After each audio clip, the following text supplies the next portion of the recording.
आज हम एक ऐसी कहानी के बारे में बात करेंगे जो एक हॉलीवुड फिल्म की स्क्रिप्ट लगती है, जहां एक माँ और उसकी बेटी दोनों एक ही दिन एक ही जगह से गायब हो गए। इस मामले में पुलिस को एक अजीब सी रिटन नोट मिली और इसके पीछे की सारी कहानी में झूठ, धोखाधड़ी और बदले की भावना दिखती है। तो चलिए शुरू करते हैं एम्बर आइज और मेलिसा फू के लापता होने की कहानी पूरी टाइमलाइन के साथ। हमारी कहानी 1986 में चीन के डालियन शहर में शुरू होती है। यहाँ एक लड़की पैदा हुई जिसका नाम था वू माई यी, जिसे हम आगे एम्बर आइज के नाम से जानेंगे। एम्बर एक बहुत ही महत्वाकांक्षी और समझदार लड़की थी। हाई स्कूल के बाद उन्होंने एक 5 स्टार होटल में काम करना शुरू किया। यहीं उनकी मुलाकात एक चीनी अमेरिकी आदमी से हुई जिसका सरनेम फू था। उन दोनों ने जल्द ही शादी कर ली और शिकागो इलियान में चले गए। साल 2007 में उनकी बेटी मेलिसा फू का जन्म हुआ, लेकिन उनकी खुशी ज़्यादा दिन नहीं चली। मेलिसा के जन्म के कुछ दिन बाद ही उनके पिता की मृत्यु हो गई। कुछ रिपोर्ट्स के अनुसार उन्हें कैंसर था, जबकि दूसरी रिपोर्ट्स का कहना था कि उन्हें ब्लड वेसल फटने से उनकी जान चली गई।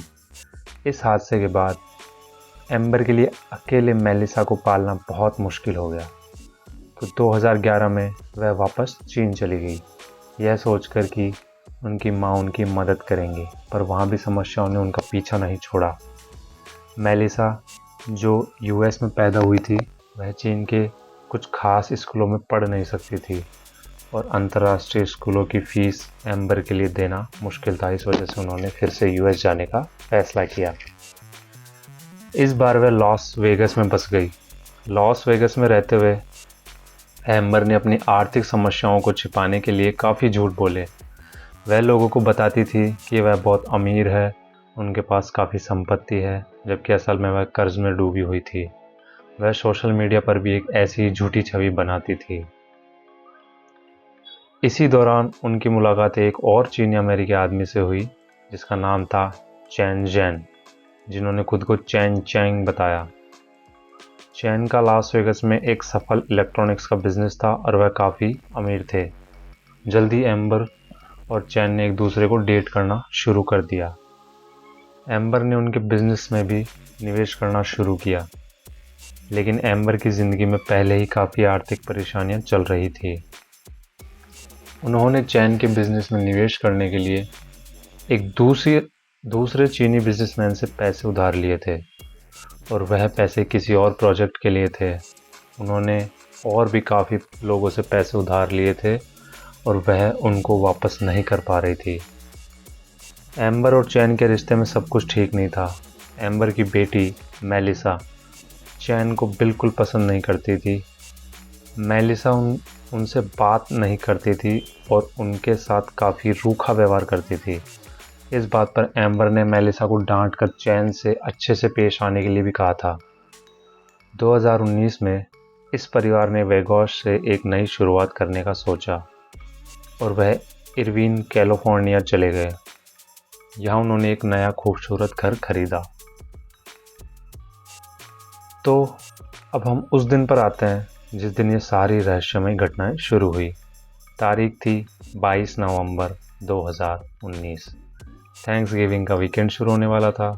एम्बर अपनी वेगस पार्टी से कुछ सामान लेने गई थी और उन्होंने रात तक वापस आने का वादा किया था। उस दिन चैन और 12 साल की मेलिसा घर पर अकेले थे। शाम के 4:30 बजे चैन के हिसाब से किसी ने दरवाज़ा खटखटाया। दरवाज़ा खोलने पर उनके सामने एक चीनी आदमी और एक औरत खड़े थे, जिनको वह पहचान नहीं पाए। चैन ने बताया कि उन्होंने एक फॉग जैसी कोई चीज़ उनके चेहरे पर स्प्रे की और वह उसी वक्त बेहोश हो गए। जब उनको होश आया तो वह ज़मीन पर पड़े हुए थे। उन्होंने देखा कि घर के आगे एम्बर की कार खड़ी थी, ग्रोसरी बैग्स उसमें ही थे और मेलिसा गायब थी। चैन को घर में खून के निशान दिखे और एक नोट भी मिला जो चीनी लैंग्वेज में लिखा हुआ था।